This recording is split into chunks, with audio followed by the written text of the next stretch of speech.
हाय जी, अस्सलाम वालेकुम।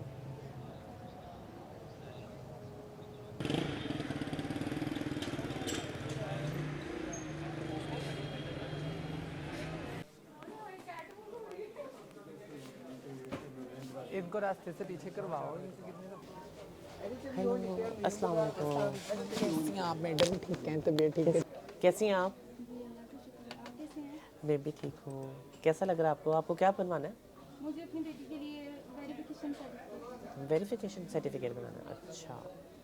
तो आप अपनी बेटी की तस्वीर लेके आगे लेके आएंगे। मैं ऑफ़िस आती हूँ तो सबसे पहले तो हम बड़े अच्छे तरीके से हम लोग ऑफ़िस में लोगों को मिलते हैं। उसके बाद उसके साथ साथ फिर आके देखते हैं कि ऑफ़िस में काम क्या क्या हम लोगों को करना है। उसके प्रॉपर हमने डायरी हम लोगों ने बनाई होती है। उसमें एजेंडा हम लोग का आज क्या क्या हम लोगों का होता है। उसमें डिफरेंट चीज़ें हो सकती हैं, क्राइम से रिलेटेड हो सकती हैं, जो कोई भी एप्लीकेंट हो सकता है, जो हमारे पास केसेस आते हैं वो हो सकते हैं। तो क्योंकि कम्युनिटी और जो वनरेबल पर्सनस होते हैं वो बहुत ज़्यादा कंफ्यूज होते हैं या फिर डर खौफ होता है उनको पुलिस स्टेशन जाने में। तो आप अगर हमारे अभी ऑफिस का आपने चूँकि रवैया भी देखा होगा, लोगों का रवैया देखा होगा, सॉरी, और उसके साथ साथ माहौल आपने देखा होगा, वो बड़ा एक ओपन और एक बड़ा हेल्पफुल और बड़ा एक आपको एक्सेप्ट करने वाला एक आपको यहाँ पे स्टाफ नज़र आता है, सेंसिटाइज स्टाफ नज़र आता है।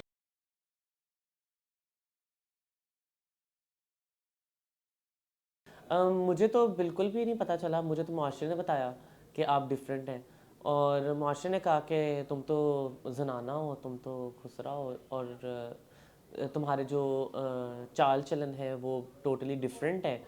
तो मैं तो अपने आप को बिल्कुल फ़ीमेल और उसी तरह से लेके चल रही होती थी। लेकिन उस टाइम पे मेरे पेरेंट्स को ये ख़्याल आया कि जब फ्यूचर में जब मैंने बड़े होना है तो उस टाइम पे फिर किस तरह के मसले मसाइल मुझे फ्यूचर में फ़ेस करने को मिले, क्योंकि उनकी ख्वाहिश होती थी कि मैं लड़कों की तरह रहूं, और क्योंकि मुझे फ्यूचर में फिर अपना सोर्स ऑफ इनकम और हर चीज़ के अंदर देखना होगा।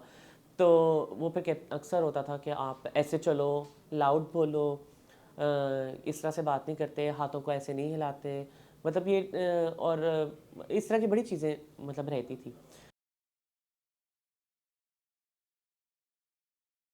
मतलब अपने क्लास फेलोज़ याद आते हैं। और अगर मैं उसके साथ साथ जो हमारे पास जैसे हम आर्ट की अगर हम बात करें, क्लासेस होती थी या स्पोर्ट्स डे होता था, तो उस टाइम पे मैं बहुत ज़्यादा एक्टिव रही। लेकिन जब स्पोर्ट्स डे होता था तो उस टाइम पे पीछे कर दिया जाता था कहीं ना कहीं। तो क्योंकि टीचर को लगता था कि मैं उसको उस तरह से मतलब जीत नहीं सकूंगी, या अवार्ड जो सा वो नहीं लेके आ सकूंगी। तो ये गैप मुझे स्टिल फील होता है। और मैं अभी भी बैडमिंटन बहुत अच्छा खेल लेती हूँ। If I talk about the male teachers, तो वो तो आपको हरास भी कर रहे होते हैं, और इवन आपको पता ही नहीं होता कि ये गुड टच है या बैड टच है। ये तो हम अब आके बात कर रहे हैं जब से ज़ैनब का जो एक वाक़या आया, उसके बाद से हम लोग बात करते हैं कि गुड टच क्या है, बैड टच क्या है।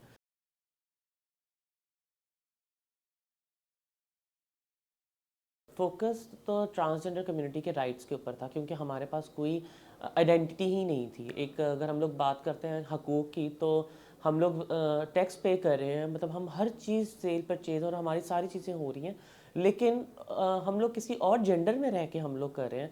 वाई नॉट कि हम लोग जो अपने आप को ओपनली जिस तरह से हम लोग बताते हैं और हम लोग कहते हैं और जो हम हैं, हम उसके बारे में जब हम बात करते हैं तो वो हम लोगों को उस तरह से आपको आइडेंटिटी ही नहीं मिली।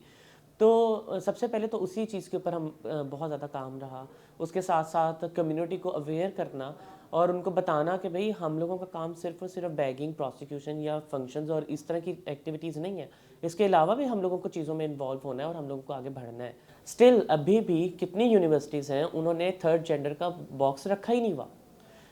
एजुकेशन वाइज अब हम कहते हैं कि जी ख्वाजा सारा कम्युनिटी पढ़ती ही नहीं है, पढ़ती नहीं है, तो आपने उनको एक्सेप्ट कहाँ किया है? आप लोगों ने अपने स्टिल अभी तक अपनी जितनी भी पॉलिसीज़ हैं और जितनी भी चीज़ें हैं उनमें कहीं पे भी आप लोगों ने उन लोगों को ऑन बोर्ड ही नहीं किया। जब आप उनको ऑन बोर्ड करेंगे तो ही चीज़ें बेहतर हो सकेंगी, अदरवाइज़ तो फिर वो चीज़ें बेहतर ही नहीं हो सकती। और फिर हम कहते हैं कि हम लोग एक्सेप्ट करते हैं, आप एक्सेप्ट नहीं करते।